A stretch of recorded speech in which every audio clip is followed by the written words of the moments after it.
Subscribe करिए हमारे channel target UP TET CTET को और बेल आइकन को दबाइए।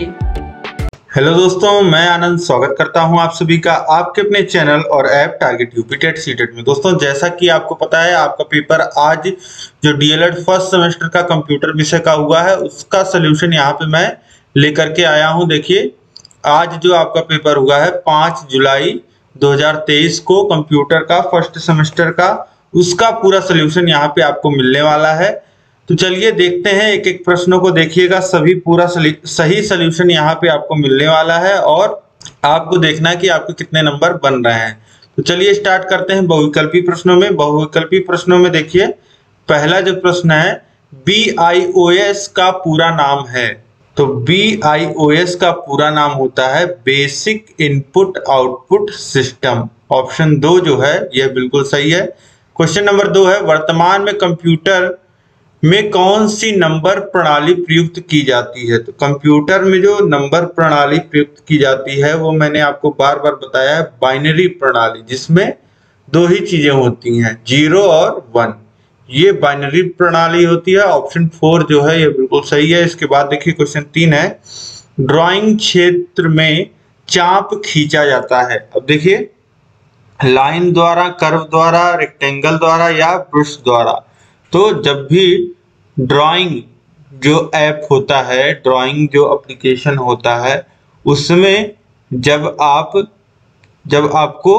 एक पॉइंट से, जहां पे माउस क्लिक करेंगे आप और जहां पे छोड़ेंगे, उसके बीच में अगर लाइन ड्रॉ करनी है तो इस तरीके से आप लाइन पे क्लिक करेंगे, और अगर आपको आयत बनाना है तो रेक्टेंगल पे क्लिक करेंगे, और उसको पेंट करना है ब्रश से करेंगे, और कर्व बनाना है यानी कि चाप लगाना है तो कर्व से लगेगा। ठीक है, तो ऑप्शन 2 कर्व द्वारा ड्राइंग क्षेत्र में चाप खींचा जाता है, कर्व द्वारा। ऑप्शन 2 सही हो जाएगा। इसके बाद देखिए प्रश्न संख्या 4 है, डेटा को व्यवस्थित करना या उसकी गणना करना क्या कहलाता है। तो डेटा जो भी हम इनपुट देते हैं उसकी गणना करना, उसको व्यवस्थित करना, ये सारी चीजें क्या कहलाती हैं, प्रोसेसिंग करना। ऑप्शन 1 जो हो जाएगा प्रोसेसिंग करना, ये बिल्कुल सही हो जाएगा। इसके बाद देखिए प्रश्न संख्या 5, कंप्यूटर का मस्तिष्क कहा जाता है। तो ये सभी को पता है कि कंप्यूटर का मस्तिष्क CPU को बोला जाता है, सेंट्रल प्रोसेसिंग यूनिट को। तो इस तरीके से पांचों बहुविकल्पी आपके सही हुए होंगे, यह मैं उम्मीद कर रहा हूं। अब इसके आगे बढ़ते हैं अतिलघुत्तरीय प्रश्नों में। तो अतिलघुत्तरीय प्रश्नों में देखिए, पहला प्रश्न है प्रश्न संख्या 6, डेटाबेस क्या होता है। तो डेटाबेस आपको पता है, डेटाबेस डेटा का एक संग्रहित, ढेर सारा डेटा आप इकट्ठा कर लीजिए, डेटा का जो कलेक्शन होता है, और इसी कलेक्शन को जब यूजर आसानी से उसमें डेटा और डेटा इंसर्ट कर पाता है, उस डेटा में कहीं कुछ डिलीट कर पाता है, उसको अपडेट कर पाता है, तो इसे क्या कहते हैं, डेटाबेस कहते हैं। ठीक है, तो डेटा का एक संग्रहित संग्रह, कलेक्शन, जिसमें यूजर डेटा को आसानी से इंसर्ट, डिलीट और अपडेट कर सकता है, डेटाबेस कहलाता है। तो डेटाबेस आप समझ पा रहे होंगे। इसके बाद देखिए प्रश्न संख्या 7 है, स्पैम किसे कहते हैं। स्पैम देखिए होता है अनचाहा मैसेज, जो आपको जिस मैसेज की जरूरत नहीं होती है, ऐसी सूचना जिसकी जरूरत आपको नहीं होती है, वह क्या कहलाता है, स्पैम। इंटरनेट पे भेजे जाने वाले अप्रासंगिक या अनचाहे संदेश जो होते हैं वह स्पैम कहलाते हैं। इसके बाद देखिए प्रश्न संख्या 8 है, कंप्यूटर नेटवर्क के प्रकार बताइए। तो कंप्यूटर नेटवर्क मुख्यतः 3 प्रकार का होता है, LAN local area network, MAN metropolitan area network, और वैन वाइड एरिया नेटवर्क। इसका फुल फॉर्म भी आप लिख सकते थे, या हिंदी में भी लिख सकते थे, इंग्लिश में भी लिख सकते थे, जैसे भी लिखेंगे सही रहेगा। इसके बाद देखिए प्रश्न संख्या 9 है, रोम का पूरा नाम लिखिए। तो रोम का पूरा नाम होता है रीड ओनली मेमोरी। इसके बाद देखिए प्रश्न संख्या 10 है, सूचना से आप क्या समझते हैं। तो सूचना से देखिए जो तात्पर्य होता है, सूचना से तात्पर्य उस बहुउपयोगी जानकारी से है जो प्रत्येक व्यक्ति, विषय, स्थान विशेष के लिए सदैव प्रस्तुत रहती है। ठीक है, सूचना देखिए आपको पता है कि किसी चीज के बारे में, किसी विषय के बारे में ढेर सारी जो इंफॉर्मेशन होती है उसको जब क्रम से प्रोसेस करके लगाते हैं कोई एक इंफॉर्मेटिव चीज, तो वह क्या कहलाती है? सूचना कहलाती है। इसके बाद देखिए प्रश्न क्या 11 है, किसी भी फाइल को अपलोड कैसे किया जाता है? तो किसी भी फाइल को अपलोड करने के लिए आपको पता है कि अपलोड वाले ऑप्शन पे जाते हैं और उसके बाद जब इसको क्लिक करते हैं तो पूरा एक फाइल मैनेजर का इस तरीके से विंडो खुल के आ जाता है। उसके बाद जो फाइल आपको अपलोड करनी है उस फाइल, वह फाइल जहां पे है उस फोल्डर में जा करके उस फाइल को सेलेक्ट करना होता है और सेलेक्ट करने के बाद उस फाइल को ओपन कर देना होता है, तो फिर वह फाइल अपलोड हो जाती है। ठीक है, तो इस तरीके से किसी भी फाइल को, कोई भी फाइल है, कोई भी वीडियो है, कोई भी टेक्स्ट फाइल है, तो इन सभी चीजों को क्या है, साझा किया जा सकता है अपलोड करने के माध्यम से। अब इसके बाद देखिए अति लघुत्तरीय प्रश्न हो गए। लघुत्तरीय प्रश्नों को हम लोग देखते हैं। लघुत्तरीय प्रश्नों में देखिए पहला प्रश्न है, प्रश्न क्या 12, सर्च इंजन से आप क्या समझते हैं? कुछ सर्च इंजनों के नाम बताइए। तो सर्च इंजन एक वेब आधारित उपकरण है, एक टूल है, ठीक है, और या फिर सर्च इंजन को आप कहीं कहीं सॉफ्टवेयर के रूप में भी इंस्टॉल करते हो तो सॉफ्टवेयर भी बोल सकते हो, लेकिन सर्च इंजन एक वेब आधारित उपकरण टूल है जो उपयोगकर्ता को वर्ल्ड वाइड वेब www पे उपलब्ध जो जानकारी होती है, सूचना होती है, उसका पता लगाने में मदद करता है। और यह एक ऐसी तकनीकी है जिसके माध्यम से किसी भी विषय से संबंधित विश्व में व्याप्त जानकारी को सरलता से और शीघ्रता से प्राप्त किया जा सकता है। और एग्जाम्पल्स में आप लोग लिखिएगा, सबसे ज्यादा इस्तेमाल जिसका आप लोग करते हैं इस समय वह है गूगल।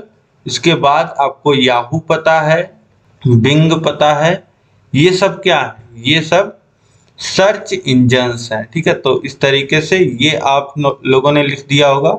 अब इसके आगे देखिए प्रश्न क्या 13 है, इंकजेट और लेजर प्रिंटर में मुख्य अंतर बताइए। तो इंकजेट, जैसा कि नाम है इसका इंक, और इंक का प्रयोग आप सभी ने किया होगा। इंक कैसे होता है?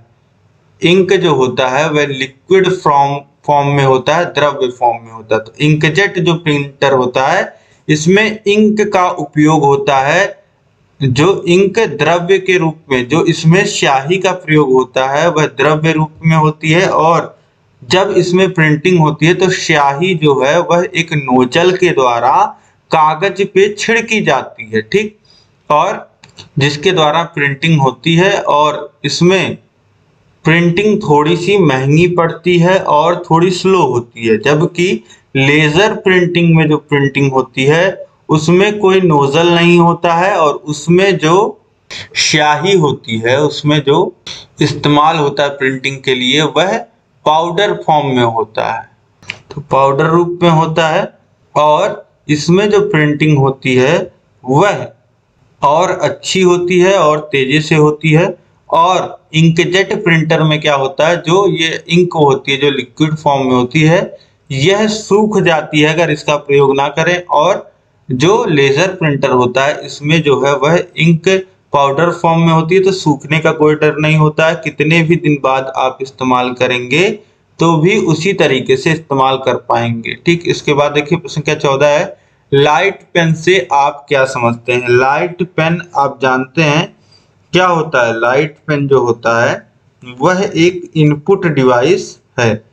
ठीक है, लाइट पेन क्या होता है? एक इनपुट डिवाइस है जो कि कंप्यूटर के स्क्रीन के ऊपर चलाया जाता है। लाइट पेन की मदद से कंप्यूटर स्क्रीन पे किसी भी आइकन पे क्लिक कर सकते हैं, उसे खोल सकते हैं। यह एंकर और ओके की तरह ही काम करता है, और यह जो लाइट पेन होता है किसी भी टेक्स्ट को एडिट करने के लिए भी उपयोगी है। ठीक है, तो जिस तरीके से जो टच स्क्रीन होता है, जैसे जो उपयोगकर्ता जो भी उपयोग कर रहा है वह स्क्रीन पे दिखने वाले ऑब्जेक्ट को इंगित करने या टच स्क्रीन के समान स्क्रीन पे ड्राइंग करने की भी यह अनुमति देता है लाइट पेन, जो कि अधिक स्थिर सटीक के साथ लाइट पेन को स्टाइलस के रूप में भी जाना जाता है। ठीक है, तो इस तरीके से लाइट पेन एक इनपुट डिवाइस है जिससे हम किसी भी इलेक्ट्रॉनिक डिवाइस पर इनपुट कमांड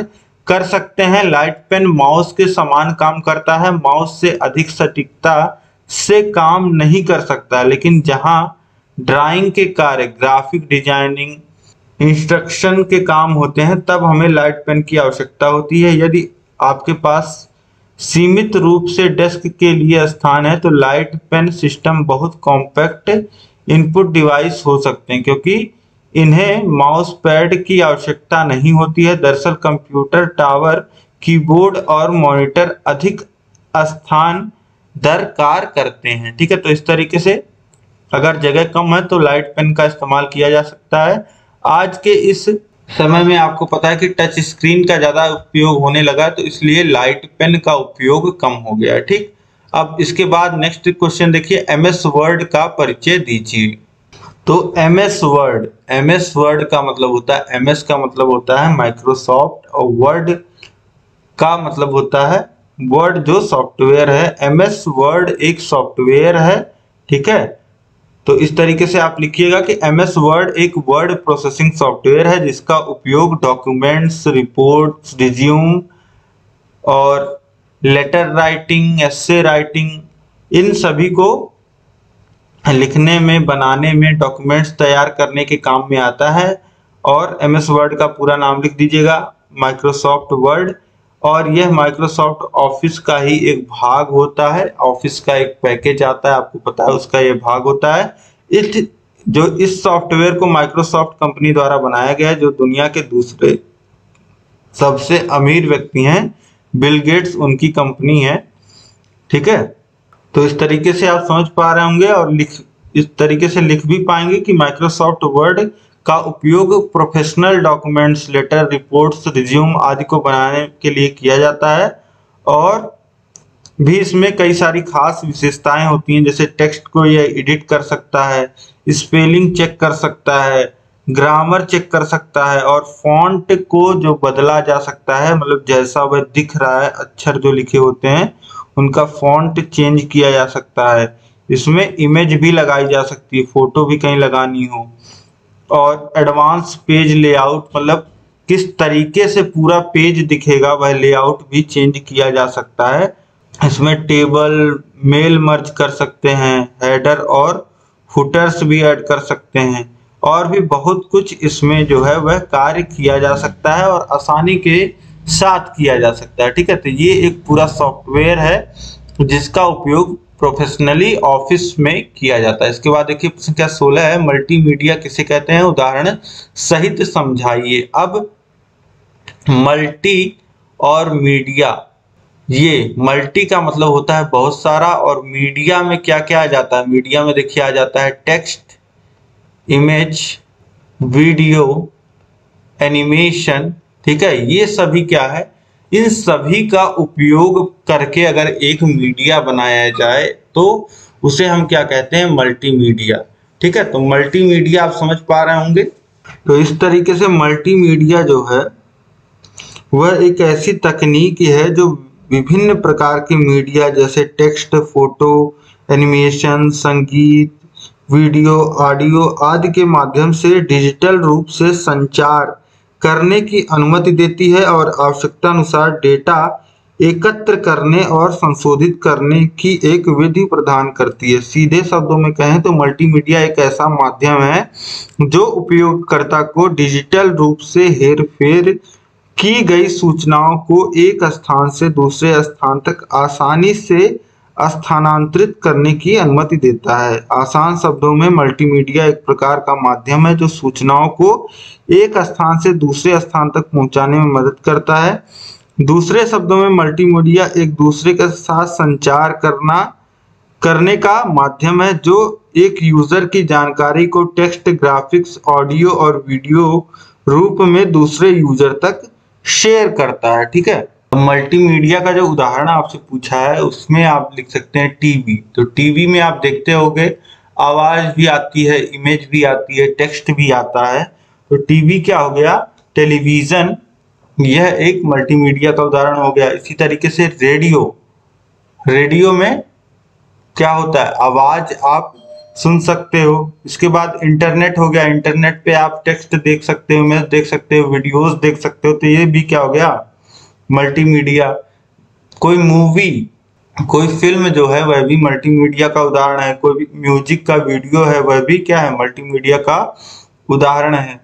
कोई ट्यूटोरियल है, कोई नई चीज सीखने के लिए, कोई नया चैप्टर पढ़ने के लिए, नया विषय ट्यूटोरियल आप लेते हो तो ट्यूटोरियल में भी क्या होता है, टेक्स्ट, इमेजेस होती हैं और वीडियो होता है। तो ये सभी हो गए मल्टीमीडिया के उदाहरण। इसके बाद देखिए प्रश्न क्या 17 है, ऑपरेटिंग सिस्टम को सोदाहरण समझाइए। ऑपरेटिंग सिस्टम को सोदाहरण समझाइए। तो ऑपरेटिंग सिस्टम आपको पता है ओएस, वह सॉफ्टवेयर जिसके द्वारा कंप्यूटर के सभी जो हार्डवेयर हैं उनका चलना जो होता है वह कंट्रोल किया जाता है, वह क्या कहलाता है, ऑपरेटिंग सिस्टम। तो यहां से लिख सकते हो आप ऑपरेटिंग सिस्टम। ओएस एक सॉफ्टवेयर होता है जो कि कंप्यूटर तथा यूजर के मध्य इंटरफेस की तरह कार्य करता है। इसे सिस्टम सॉफ्टवेयर भी कहते हैं, ठीक है। ऑपरेटिंग सिस्टम निर्देशों का समूह होता है जो कि स्टोरेज डिवाइस में स्टोर रहता है तथा यह प्रोग्राम का समूह होता है जो कंप्यूटर के रिसोर्सेस तथा ऑपरेशंस को मैनेज करता है। ओएस कंप्यूटर में लोड होने वाला पहला प्रोग्राम है, इसे प्रोग्राम ऑफ प्रोग्राम्स कहा जाता है। ओएस कंप्यूटर के सभी ऑपरेशंस को मैनेज करता है, ठीक है। तो इस तरीके से ऑपरेटिंग सिस्टम आप समझ गए। और उदाहरण कौन कौन से हैं ऑपरेटिंग सिस्टम के, विंडोज ऑपरेटिंग सिस्टम है।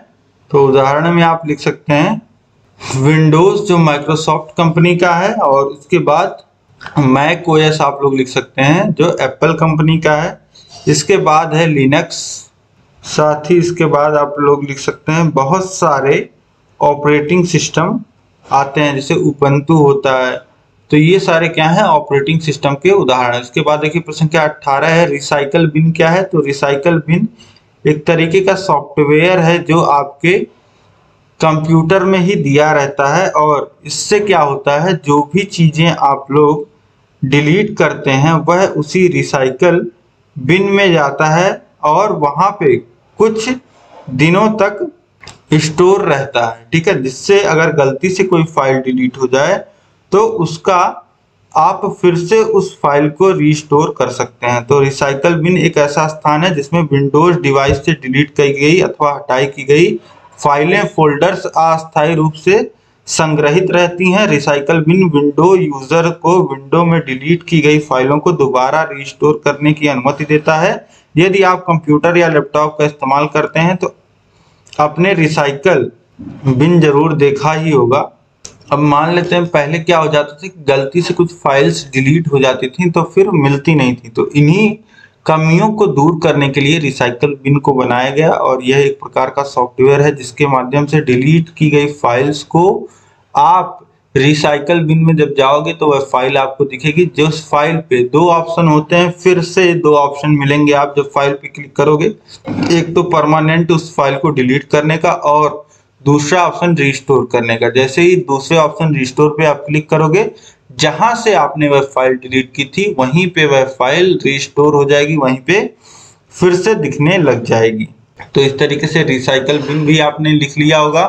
उम्मीद है कि पूरा पेपर आपने अच्छे से किया होगा दोस्तों, और आप अच्छे अंक निश्चित ही पाओगे। तो कितना स्कोर आपका बन रहा है, कितना आपने सही किया, कितने नंबर का, यह आप मुझे जरूर कमेंट करके बताएं, और अधिक से अधिक सभी दोस्तों में शेयर करें ताकि सभी लोग इस अपने पेपर को मिला पाए। तो कम से कम 5 खास मित्रों में शेयर करिएगा इस क्लास को, और अधिक से अधिक शेयर करने के साथ साथ क्लास को लाइक कर दीजिए। और अपने दोस्तों में आपको ये भी बताना है, फर्स्ट सेमेस्टर का आपका पेपर खत्म हुआ है, सेकंड सेमेस्टर का आपको सब कुछ हमारे चैनल पे मिल जाएगा। सेकंड सेमेस्टर को पूरा हम लोगों ने पढ़ा दिया, तो पूरा सिलेबस चैप्टर वाइज आपको पढ़ने को मिलेगा। अभी से आप पढ़िए और सेकंड सेमेस्टर की तैयारी बेहतर करिए। लिंक जो है वह नीचे डिस्क्रिप्शन बॉक्स में मिल जाएगा, वहां से जाकर के आप पढ़ाई करिए और अपने तैयारी को नेक्स्ट सेमेस्टर के लिए अभी से बेहतर करिए, ठीक है। तो जो भी आपकी समस्या हो, जो भी दिक्कत हो, कमेंट करके जरूर बताइए, और कोई भी समस्या अलग हो तो आप हमसे सीधे कांटेक्ट कर सकते हैं, ये हमारा मोबाइल नंबर है। तो मिलते हैं अब हम लोग नेक्स्ट क्लास में। चैनल को अभी तक अगर आपने सब्सक्राइब नहीं किया है तो सब्सक्राइब कर लीजिए, उसके बगल है बेल आइकन, उस पर ऑल सेलेक्ट कर लीजिए। मिलते हैं नेक्स्ट क्लास में। जय हिंद।